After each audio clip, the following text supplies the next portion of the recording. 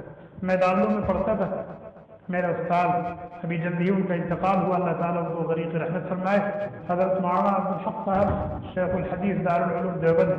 تو پڑھنے کے زمانے میں میری طبیعت خراب ہوئی اور بہت زیادہ خراب رہنے لگی کہ جتنی محنت آدمی کو کرنا چاہیے، پڑھنا چاہیے، میں نہیں کر پاتا تھا۔ اس کی وجہ سے قلق بہت رہتا تھا، دکھ بہت رہتا تھا۔ تو میں ایک مرتبہ پریشان ہو کر کے ان کے پاس گیا، میں نے کہا حضرت طبیعت بہت خراب رہتی ہے اور بڑی بے چینی رہتی ہے، میں محنت نہیں کر پاتا۔ تو توجہ سے انہوں نے میری بات سنی اور اس کے بعد ہنس کے فرمایا کہ مولوی صاحب چھیڑ چھاڑ اپن وہیں سے ہوتی ہے، اللہ تعالیٰ آپ کو اپنا سمجھتے ہیں، اپنا بنانا چاہتے ہیں، اس لیے آپ کو بیمار کر لیے، پریشان ہونے کی ضرورت نہیں۔ ان کا یہ جملہ عجیب انداز سے انہوں نے کہا، عجیب انداز سے انہوں نے کہا، ایسا لگتا تھا کہ بیماری کا سارا بوجھ اسی وقت اتر گئے۔ اور آج تک بیماری آتی ہے، پریشانی آتی ہے، لیکن بے صبری کی کیفیت آج تک کبھی نہیں پیدا ہوئی۔ یہ آدمی بالکل بے چین ہو جائے، مضطرب ہو جائے اور صبر کا دامن ہاتھ سے چھوٹنے لگے، اس طرح کی کیفیت الحمدللہ آج تک کبھی نہیں ہوئی۔ اور جب بھی اس طرح کا موقع آتا ہے، ابھی جیسے بیان ہو رہا ہے، ان کی بات یاد آ رہی، پہلے نہیں آتی، ابھی بیان اسی موضوع پر ہو رہا ہے، ان کی بات یاد آ رہی، ساری باتیں تفصیل سے میری سنی، میرا سارا دکھ سنا، مسکرا کے ایک بات کہی کہ ہمارے ساتھ چھیڑ چھاڑ تو نہیں ہوتی ہے، اللہ تعالیٰ آپ کو اپنا سمجھتے ہیں اور اپنا بنانا چاہتے ہیں، آپ کو نہیں مان کیا، اس میں پریشان ہونے کی کیا ضرورت ہے؟ تو آدمی کو یہ سوچنا چاہیے، اور یہ سوچنا چاہیے وہ اللہ جس نے 10 سال 20 سال گزر گئے، کبھی بخار نہیں آیا، کبھی کوئی بیماری نہیں آئی، کبھی کوئی پریشانی نہیں آئی، نعمتوں ہی میں رہے، اس اللہ نے آج تھوڑا سا آزمائش میں ڈال دیا تو ہم اتنے بے صبر ہو رہے، اتنے بے چین ہو رہے، اتنے پریشان ہو رہے۔